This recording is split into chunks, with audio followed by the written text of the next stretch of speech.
Muy bien, hoy estamos en Malaquías 3. Vamos a empezar del versículo 13 y vamos a terminar Malaquías. Como ya les había comentado, hoy terminamos todo Malaquías. Entonces, vamos leyéndolo así conforme vamos avanzando en el estudio. No lo voy a leer todo completo, espero que lo hayan leído ustedes en casa, ¿sí? Como somos poquititos, me voy a ir todo de corrido y al final abro espacio para preguntas y comentarios del pasaje, ¿ok? Entonces, si lo leíste, te diste cuenta que en este pasaje el pueblo retoma la misma acusación que estaba en el capítulo 2:17, ¿sí? Hablando de que Dios se deleitaba en los malos, ¿sí? Pero cambian el enfoque. Allá en el capítulo 2 era pues que a Dios le gustan los malos porque hasta los bendice, ¿no? Pero ahora acá, en esa misma acusación, pero se ven a ellos mismos, ¿no? Y lo que dicen es servir a Dios es totalmente vano, o sea, la acusación ya no es ¿por qué bendices a los malos? Sino ¿por qué no nos bendices más a nosotros que a ellos? Sí, o sea, ok, ya los bendices, está bien, pero si yo te sirvo, ¿por qué no me bendices a mí más que a ellos? Sí. Y creo que es una pregunta que igual todos nos hemos hecho en algún momento. Más aún cuando pensamos en cristianos o en predicadores o en maestros dentro de la iglesia cristiana que enseñan cosas que no son el evangelio en sí mismo, sino que toman la Biblia y luego la tuercen y les va bien y son prosperados y tienen fama y dinero y al parecer salud también y mientras tanto hay cristianos que son fieles y no tienen absolutamente nada de esto, ¿no? Y parece ser entonces que aunque te dediques a la lectura, a la oración, a servir a Dios, a negarte a ti mismo, pues no hay una recompensa, ¿sí? Esta era la acusación del pueblo y esto es lo que Dios va a hablar un poquito aquí en este pasaje, ¿sí? Entonces acompáñame ahí capítulo 3, vamos a leer primero del 13 al 15. Dice: las palabras de ustedes han sido duras contra mí, dice el Señor, pero dicen, ¿qué hemos hablado contra ti? Ustedes han dicho, en vano es servir a Dios. ¿Qué provecho hay en que guardemos sus ordenanzas y en que andemos de duelo delante del Señor de los ejércitos? Por eso, ahora llamamos bienaventurados a los soberbios. No solo prosperan los que hacen el mal, sino que también ponen a prueba a Dios y escapan sin ser castigados. Entonces, a lo largo de todo Malaquías, en realidad el pueblo ha estado hablando palabras duras. Esto quiere decir insolentes, ¿sí? Desde el principio, ¿te acuerdas que el primer capítulo habla con Dios diciendo yo los he amado? Y el pueblo contesta, ¿en qué nos has amado? O sea, ¿cómo nos has amado? ¿De qué estás hablando? Y luego Dios les dice, ustedes han despreciado mi nombre. Y el pueblo contesta, ¿en qué hemos despreciado tu nombre? ¿Sí? ¿Cómo nos vamos a volver? O sea, ¿de qué estás hablando si nunca nos hemos ido? Todo el tiempo el pueblo ha sido un pueblo insolente, ¿sí? Y lo que dicen aquí es que no había ningún sentido en servir, en caminar en angustia, ¿sí? En estarse negando los placeres y deleites para servir a Dios. No había ningún sentido, no había ninguna diferencia tangible en servir o no a Dios, ¿sí? De hecho, el pueblo acusa a Dios de que los soberbios, por soberbio entendemos aquellos que rechazan la autoridad de Dios, no nada más prosperan, sino que en su soberbia escapan sin castigo, ¿sí? Entonces Israel, aquí podemos ver en estos primeros versículos que ve los requerimientos de Dios, la religión, y esto es importante. Tendemos en la cultura a decir, no, es que no es una religión, es una relación. No, Dios vino y estableció una religión. Eso fue lo que hizo, estableció una religión, lo que hoy conocemos como cristianismo, ¿sí? El problema era que el pueblo veía esta religión, en su caso el judaísmo o la ley, como un medio para obtener ganancias. Buscaban ya sea los 5 puntos para el éxito, los 3 pasos para alcanzar la prosperidad, o buscaban formas de ganar el favor de Dios a través de esta religión, ¿sí? Para el pueblo, la religión era una transacción comercial. Ellos le daban a Dios sacrificios, ofrendas, una variedad de actividades religiosas y esperaban un retorno de su inversión. ¿Cuál? Prosperidad, ¿sí? Pero el pueblo tenía razón. Su servicio sí era inútil. Un pastor dice, las buenas obras, y lo entrecomillo, que no nacen de fe y agradecimiento a Dios genuinos, son inútiles, ¿sí? No aprovechan en nada. Acompaña de versículos 16 al 18. Dice, entonces los que temían al Señor se hablaron unos a otros, y el Señor prestó atención y escuchó. y fue escrito delante de él un libro memorial para los que temen al Señor y para los que estiman su nombre.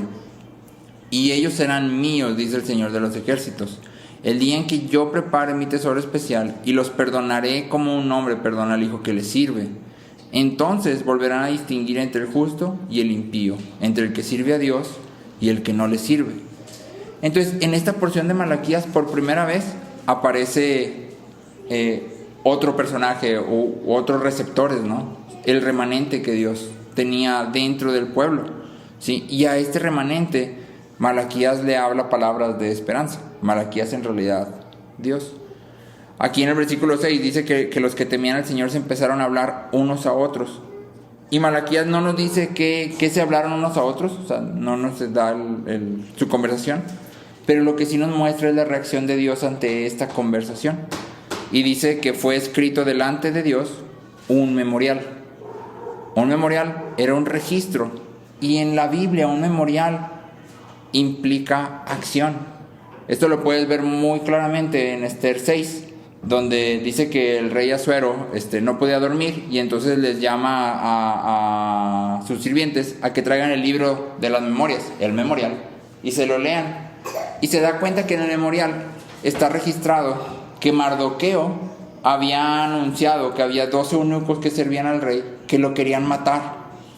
Y entonces la reacción del rey es decir, ¿qué se ha hecho por Mardoqueo? O sea, cuando él hizo esto que era bueno, ¿qué se hizo por él? Sí, los sirvientes contestan que nada, y bueno, de ahí ya la historia va entre Mardoqueo y Amán, ¿no? Pero lo que detonó que el rey Asuero hiciera algo fue que le fue leído el memorial. Sí, entonces en la Biblia recordar siempre es actuar en consecuencia, tanto para los hombres como para Dios. Sí, recordar siempre es actuar en consecuencia. Entonces, cuando aquí Dios dice que se escribe un memorial, ¿sí?, este memorial tiene un resultado triple, ¿sí?, que puedes ver aquí en estos versículos. Lo primero es que dice que este remanente, estos que temen al Señor, iban a ser la posesión especial de Dios, ¿sí? Lo segundo es que dice que iban a ser perdonados. Y lo tercero es que dice que Dios iba a hacer distinción entre justos e impíos, de manera que todos pudieran ver esta distinción claramente. Sí, es decir, aquí se está acusando a Dios de que estaba bendiciendo y prosperando a los impíos. Sí, y lo que Dios dice es, en aquel día yo voy a hacer una distinción tan evidente que todos van a estar seguros de que hay justos y hay impíos, y aparte van a estar seguros de quién es justo y quién es impío, ¿sí? Entonces, el memorial es, el remanente se va a convertir en la posesión especial de Dios, el remanente va a ser perdonado, y se va a hacer una distinción entre justos e impíos. La respuesta de Dios ante esta acusación de es en vano servir a Dios, o sea, no sirve de nada, los soberbios prosperan y aparte se van sin castigo. Acuérdate que el pueblo acaba de regresar del exilio, que fue un castigo, ¿sí? Entonces el pueblo dice, o sea, te estoy sirviendo, me castigas y no me prosperas. Pero allá está Edom, ¿sí?, que Edom fue utilizado para masacrarme, dijiste que lo ibas a castigar y ni lo castigas, y aparte a él si lo prosperas, ¿sí? Y entonces lo que Dios dice es, sí hay una diferencia. Tan hay diferencia que yo estoy escuchando. Y no solo escucho, sino que llevo un registro, ¿sí? Se está escribiendo un libro de todo esto que está pasando y va a tener un resultado final, ¿sí? Entonces la pregunta aquí es, ¿cómo va a hacer Dios esta distinción de manera que todos puedan ver? Vamos al capítulo 4 y vamos a leer versículos 1 al 3. Dice, porque viene el día ardiente como un horno, y todos los soberbios y todos los que hacen el mal serán como paja. El día que va a venir les prenderá fuego, dice el Señor de los ejércitos, que no les dejará ni raíz ni rama. Pero para ustedes que temen mi nombre, se levantará el sol de justicia con la salud en sus alas, y saldrán y saltarán como terneros del establo. Y ustedes pisotearán a los impíos, pues ellos serán ceniza bajo las plantas de sus pies el día en que yo actúe, dice el Señor de los ejércitos. Entonces, Malaquías describe lo que va a suceder en este día del juicio, y hay como un contraste marcado, ¿no? Entonces tenemos a los soberbios, dice, los soberbios van a ser como paja, los que temen su nombre van a ser como terneros que saltan, ¿sí? Y luego los soberbios van a ser consumidos por el fuego hasta no dejar ni raíz ni rama. Mientras los que temen su nombre, el sol de justicia se levantará sobre ellos con la salud en sus alas. Los soberbios van a ser como cenizas, y los que temen su nombre van a pisotear estas cenizas. ¿Sí? Entonces el contraste es total, ¿no? Hay una distinción completamente opuesta entre estos dos grupos. ¿Sí? Aquí algunas cosas que son importantes notar es, por ejemplo, aquí donde dice se levantará el sol de justicia con la salud en sus alas. Cuando habla de salud física, emocional y obviamente espiritual. O sea, es una salud holística y envuelve todo lo que somos como seres humanos, ¿sí? Cuando habla de el sol de justicia que se va a levantar, obviamente habla de Cristo, ¿sí? No sé si recuerdan cuando estudiamos el Benedictus, el canto de Lucas, de Zacarías, el papá de Juan el Bautista, que precisamente Zacarías hace referencia a estos pasajes, ¿sí? Donde dice que ahora ha nacido el sol sobre ellos, ¿sí? Para alumbrar a los que andan en oscuridad, ¿sí? En valle de muerte. Entonces esto que vemos aquí es una profecía que está apuntando directamente a Cristo, ¿sí? Ahora, ahí mismo, capítulo 4, vamos a hablar del versículo 4 al 6. Dice: acuérdense de la ley de mi siervo Moisés, de los estatutos y las ordenanzas que yo le di en Horeb para todo Israel. Yo les envío al profeta Elías antes que venga el día del Señor, día grande y terrible. Él hará volver el corazón de los padres hacia los hijos y el corazón de los hijos hacia los padres, no sea que yo venga y hiera la tierra con maldición. Entonces, aquí en estos versículos Malaquías hace referencia a dos personajes y los conecta con el monte Horeb, que es otro nombre para el monte Sinaí. ¿Sí? ¿A quién conecta aquí? A Moisés y Elías. Obviamente entendemos que Moisés hace referencia a la ley, y el llamado entonces de Malaquías aquí es que a la luz del día que viene, ¿sí? Dios va a hacer a la luz del día que viene, en el que Dios hará diferencia. El pueblo debe recordar la ley. Dijimos que recordar implica actuar, ¿sí? Entonces el pueblo debe volver a la ley y actuar conforme a ella. Pedersen, que es un comentarista, dice: cuando el hombre recuerda a Dios, rinde su ser y sus acciones a la voluntad de Dios, ¿sí? Hablando no de cuando te acuerdas que existe un Dios, sino cuando recuerdas lo que Dios ha dicho, ¿sí? Recordar entonces implica rendirnos.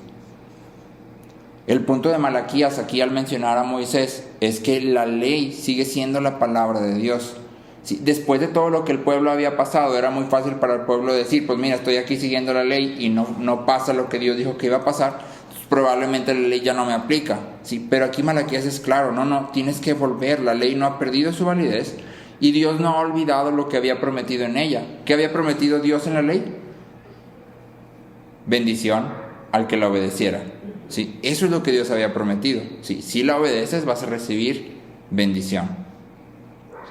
Elías hace referencia a los profetas, y debemos de recordar que el profeta, su función no era predecir el futuro, sino que los profetas siempre se levantaban dentro del pueblo para advertir al pueblo que se estaban desviando, ¿sí? Es decir, el profeta siempre se levantaba para decir: recuerda al Señor, vuélvete a Dios, vuelve a la ley. Esa era la función de los profetas, ¿sí? En este caso, Dios dice que va a enviar otro Elías antes del día del Señor, ¿sí?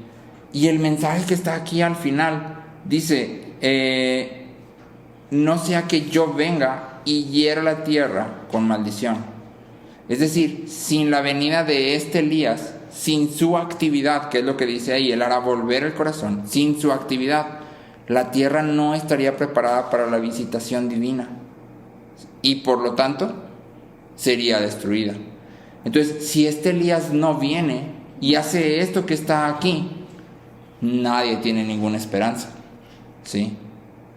Ahora, es importante notar unas cosas de aquí de Malaquías que son relevantes para nosotros, ¿sí? Lo primero es la realidad del juicio y el infierno. Este Elías que se menciona aquí en Malaquías 4 es el mismo mensajero que vimos al principio del capítulo 3, ¿sí?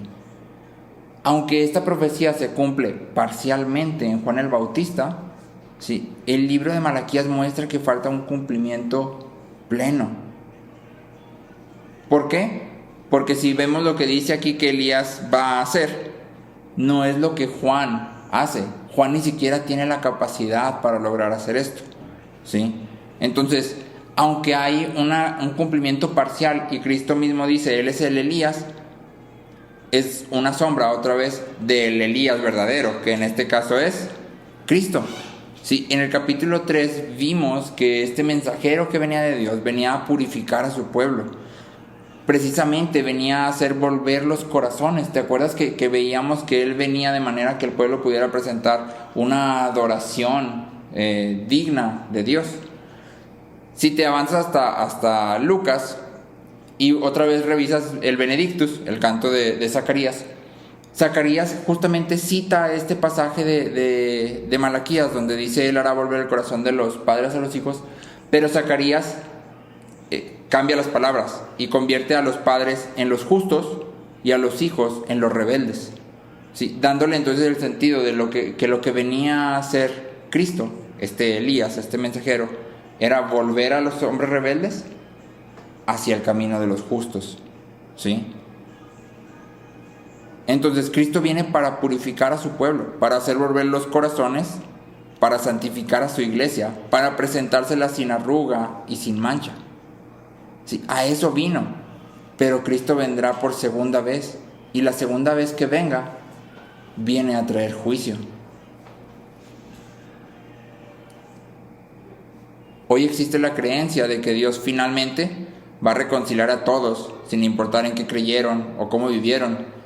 Muchas veces existe la creencia de que hay hombres buenos alrededor del mundo que pues nunca escucharon el evangelio y entonces pues fueron buenos, ¿va? Y pues cómo Dios va a hacer, cómo Dios va a hacer algo, ¿no? Dios es demasiado amoroso para enviar a cualquier persona al infierno.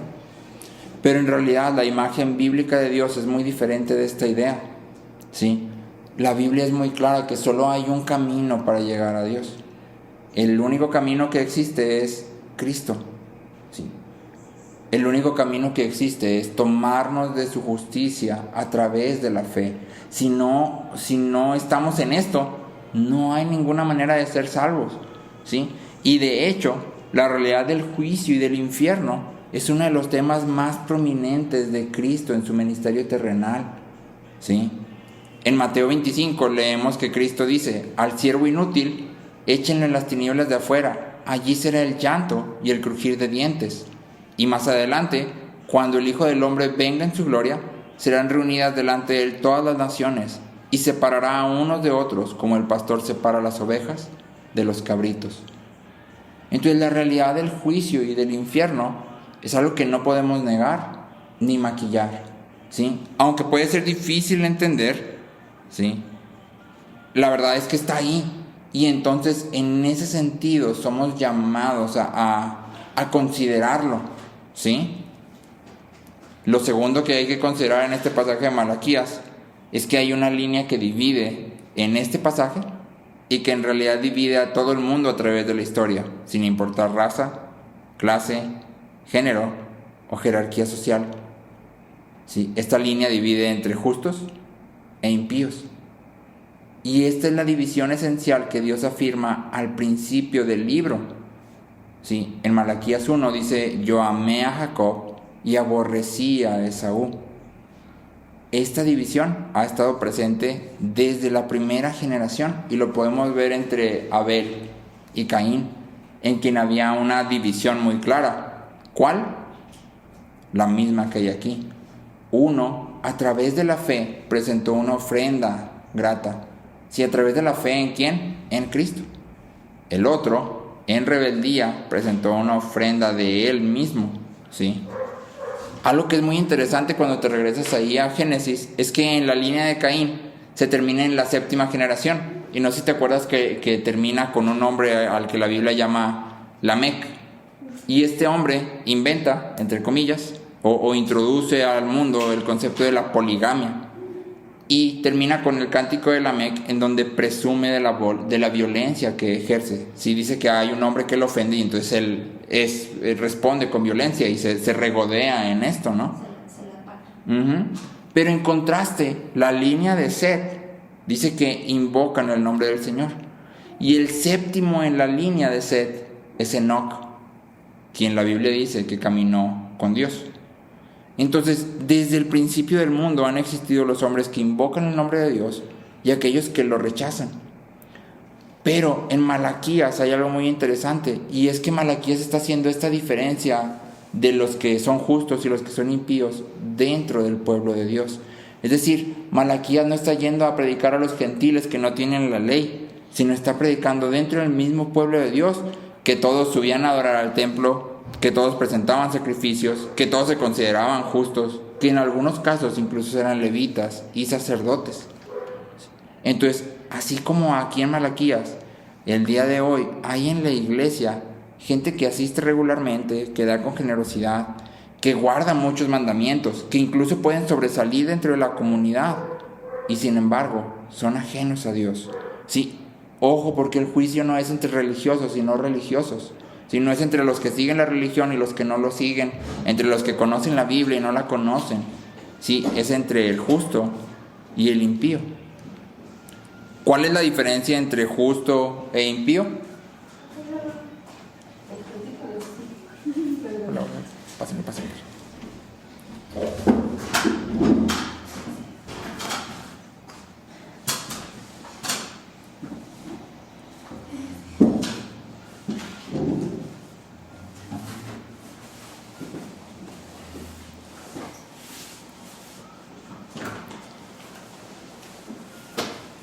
¿Cuál es la diferencia entre un hombre justo y un hombre impío? La diferencia está en la elección de Dios por nosotros, tal como lo hemos visto en Malaquías y como lo referencié ahorita, ¿no? Malaquías 1 dice: a Jacob amé, a Esaú aborrecí. Lo mismo que vimos en Gálatas el domingo, ¿sí? Ahora que conocen a Dios, más bien que son conocidos por Dios, ¿sí? Y esta elección, esta diferencia, se ve reflejada en una mentalidad diferente, ¿sí? Para aquellos que están dentro de la iglesia, pero que no son justos, la iglesia, dar, leer la Biblia, orar, todo esto es una obligación. ¿Sí? Guardan una lista de quehaceres, donde pueden evaluar su vida cristiana y determinar si la situación que están viviendo es una prueba o es una consecuencia del pecado, ¿sí? Y entonces así cumplen con sus obligaciones. Sí, entonces saco mi checklist, veo si estoy obedeciendo y entonces digo, si estoy obedeciendo, esto seguro es una prueba. O no, es que no estoy obedeciendo, esto seguro es un castigo, ¿sí? O es una consecuencia de mi pecado, ¿sí? Y entonces conecto así la bendición con mi obediencia. Depende de lo que yo hago. Y esto refleja entonces una mentalidad comercial. ¿Te acuerdas que decíamos ahorita que el pueblo veía a Dios y la religión como una cuestión de transacciones comerciales? Yo le doy, Él me regresa, ¿sí? Yo le ofrendo, Él me devuelve. Estoy invirtiendo en mi propia bendición, en mi propia prosperidad. Pero para los que temen el nombre del Señor, la religión era relacional, no comercial. Lo que realmente anhelaban era a Dios, no lo que Dios podía hacer por ellos. Aquí te leo una cita de John Piper que me gustó mucho y dice: la pregunta que debemos hacernos es: si pudieras tener el cielo sin enfermedad, con todos los amigos que tuviste en la tierra, toda la comida que te encanta, todas las actividades que siempre has disfrutado, todas las bellezas naturales que has visto, todos los placeres que has probado, sin conflicto, sin desastres naturales, ¿estarías satisfecho con el cielo aun si Cristo no estuviera ahí, si yo tuviera todo lo que el cielo presenta, es decir, no va a haber sufrimiento, no va a haber llanto, todo va a ser paz, todo va a ser tranquilidad, voy a poder volver a ver a aquella gente que he amado y he perdido porque se han ido, se han adelantado, ¿eso sería suficiente aun si considerara que Cristo no está ahí?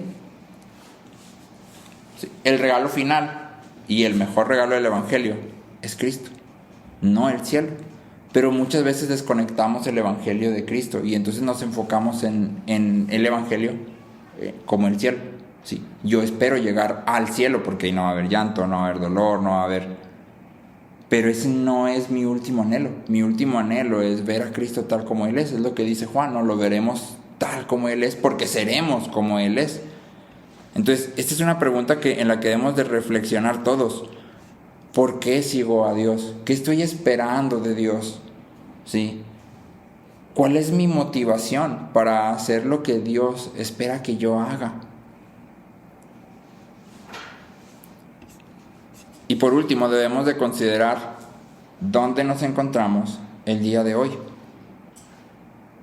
Dios nos ha dado la ley a Moisés, a los profetas, a Elías, y la palabra completa, no como un medio de salvación y justificación, sino para guiar nuestros pasos en una vida de agradecimiento y gozo. La palabra nos enseña cómo vivir mientras esperamos que Él vuelva. Pero podemos caer en la religiosidad, tal como el pueblo. Sí, en todo Malaquías lo que hemos visto es que el pueblo está segurísimo, 100%, de que ellos están haciendo lo que Dios espera que hagan. Todos los cuestionamientos que Dios ha presentado, ellos han contestado, como Dios dice aquí en Malaquías, con palabras duras, con palabras insolentes. ¿De qué hablas? Pues si yo te estoy dando la ofrenda que te mereces. ¿De qué hablas? Pues si yo no estoy de rebelde. ¿De qué hablas? O sea, y otra vez, el pueblo de Israel es una imagen de la naturaleza humana. Es decir, es fácil llegar a esto para todos nosotros como seres humanos. ¿Sí? Gracias a Dios. Malaquías también nos presentó los medidores. ¿Te acuerdas que hablábamos que en realidad todo esto que el pueblo estaba haciendo eran nada más síntomas de una enfermedad? Sí, son medidores que nos ayudan a vernos a nosotros mismos. Y son 3, ¿te acuerdas cuáles eran?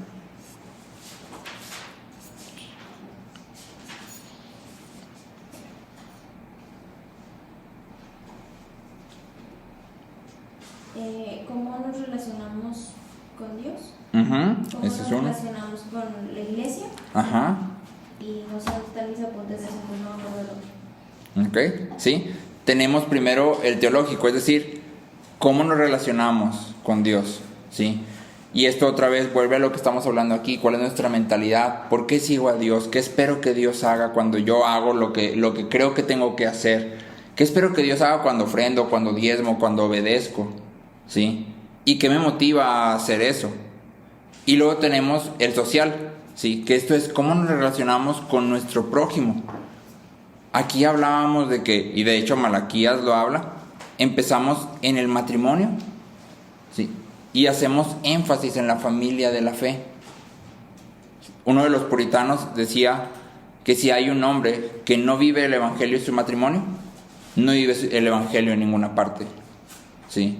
Entonces, el matrimonio en realidad es el primer punto en el que tú y yo debemos vivir el evangelio. Si ahí en esa relación matrimonial no se vive el evangelio, es decir, yo no muestro gracia, no extiendo esa gracia que he recibido, no sirvo a mi esposa o a mi esposo, no busco esta relación que la Biblia pinta, entonces de ahí hacia afuera no hay nada más, ¿sí? Afuera puedo parecer un hombre muy bueno, pero esa apariencia es nada más eso, apariencia, ¿sí? El propósito del matrimonio hacia el mundo es mostrar una imagen clara entre Cristo y su iglesia, pero hacia adentro es santificarme, ¿sí? Tanto a mi esposo como a mi esposa. Entonces, en Malaquías vimos, si no me equivoco, está en el capítulo 2, ¿sí? El capítulo 2, versículo 10, donde dice: no tenemos todos un mismo Padre, no nos ha creado un mismo Dios. Y entonces Malaquías empieza a introducirse aquí en esta parte, ¿no? Todos tenemos el mismo Padre y por tanto nuestra relación unos con otros debería funcionar en base a esa verdad, ¿sí? Pero luego Malaquías cambia rápidamente a empezar a hablar del matrimonio. ¿Por qué? Porque el matrimonio es el punto central, ¿sí? Para los que estamos casados. Para los solteros es tu relación con la iglesia, ¿sí? Entonces, con la iglesia hablo de tus papás, tus hermanos, y luego de ahí hacia afuera, ¿sí? Entonces llevamos ángulo teológico, que es cómo me relaciono con Dios. Ángulo social, que es cómo me relaciono con mi prójimo, empezando con mi cónyuge. Y luego tenemos el ángulo económico, ¿sí? Que esto es donde Malaquías habla acerca de las ofrendas. ¿Te acuerdas de los diezmos y las ofrendas? Que hablábamos que el punto de Malaquías ahí no es el diezmo y la ofrenda, sino es que el corazón del pueblo está totalmente desviado. Se refleja en diezmos y ofrendas en el caso del pueblo, pero el problema es el corazón. Y la pregunta para nosotros aquí es, ¿cómo nos relacionamos con nuestras posesiones materiales? ¿Sí? ¿Cómo las estamos administrando? ¿Para qué creemos que sirven? ¿Y qué tanto estamos dando a aquellos que necesitan alrededor de nosotros? ¿Sí? En Juan 15, Cristo dice, ¿cómo el sarmiento no puede dar fruto por sí mismo si no permanece en la vid? Así tampoco ustedes si no permanecen en mí. En el libro de Malaquías hay dos líneas que han estado corriendo a la par y que en realidad no están entrelazadas. La primera es, el pueblo tiene un problema del corazón, ¿sí? Un problema que no ha podido quitarse, a pesar de que ya fueron exiliados, de que fueron castigados, de que fueron diezmados, de que en este momento el pueblo está reducido a una nada a comparación de lo que eran. Este problema de su corazón no ha sido erradicado. Y eso entonces nos lleva al segundo mensaje de Malaquías, que es, viene un mensajero, uno que va a hacer lo que el pueblo no ha podido hacer. ¿Qué? Obedecer la ley de Dios completamente, para entonces poder santificar a su pueblo, ¿sí? Entonces, estas dos líneas que corren a través de todo Malaquías nos orillan y nos han orillado en todos los pasajes que hemos estudiado a recurrir y a reconocer que solo en Cristo podemos ser justificados. Sí, ninguno de nosotros puede cumplir la ley, y por eso ahorita les decía, Dios no ha olvidado lo que prometió en la ley. ¿Qué prometió en la ley? Si la obedeces, va a haber bendición. La cuestión es que ninguno de nosotros puede obedecer la ley, ¿sí? Pablo dice que romper uno de los mandamientos es romperlos todos. Entonces nadie puede obedecer la ley, solo Cristo. Y por eso es solo a través de la fe en Cristo, a través de tomarnos de su justicia, que podemos ser justificados. No hay otra forma, ¿sí? ¿Cómo sé si soy justificado o no soy justificado? Vuelvo a mis ángulos. ¿Cómo me relaciono con Dios y por qué? ¿Cómo me relaciono con mis prójimos? Con mi cónyuge sobre todo. ¿Y cómo me relaciono con las posiciones materiales? Estos son solo medidores de una realidad espiritual, ¿sí? No son, es decir, puedo tratar de relacionarme con las posesiones materiales lo mejor que yo puedo, pero si mi énfasis está en eso, es que tengo que hacer esto, tengo que hacer esto, tengo que hacer esto, entonces no es realmente que Cristo esté obrando en mí, ¿sí? Es que yo estoy pensando que lo tengo que hacer, y entonces estoy convirtiendo otra vez en una transacción comercial. Yo tengo que hacer esto para que entonces Dios pueda hacer lo que tiene que hacer, y no funciona así. Me tomo de Cristo porque es la única manera y mi corazón es transformado para hacer esto.